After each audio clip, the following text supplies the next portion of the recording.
¿Te has sentido ansiosa últimamente? ¿Te sientes desesperada debido a últimos acontecimientos? ¿No tienes una manera a controlar tu ansiedad? A veces el mundo es grande y aterrador, pero ¿y si te digo que hay una manera fácil y gratuita de ayudar a controlar tu ansiedad? Hola, soy Dr. Benson, una médica que estudia el impacto de ansiedad y cómo reducirla. Ansiedad es un estado emocional con síntomas físicos como nerviosismo, capacidad reducido a concentrar, tensión muscular, sensación de ahogo y más. Mientras medicación y la terapia son importantes a curar la ansiedad, estos métodos son difíciles a obtener y muy caros. Una otra manera de aliviando la ansiedad es el ejercicio. Hay muchos tipos de ejercicio que puede ayudar con el problema de ansiedad. Estudios indican que hay una correlación negativa entre la ansiedad y la actividad física.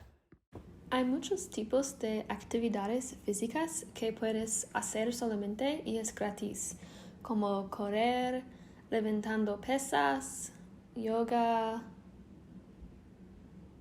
jugando deportes.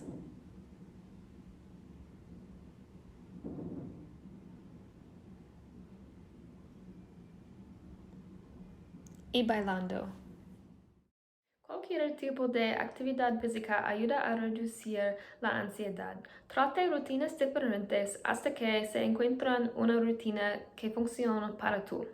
Estudios han demostrado que personas que participan en actividades físicas tienen niveles bajos de ansiedad contra de personas que no participan en actividades físicas.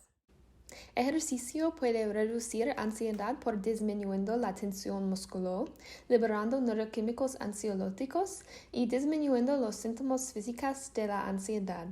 También es muy divertido. Comienza ejerciciando hoy.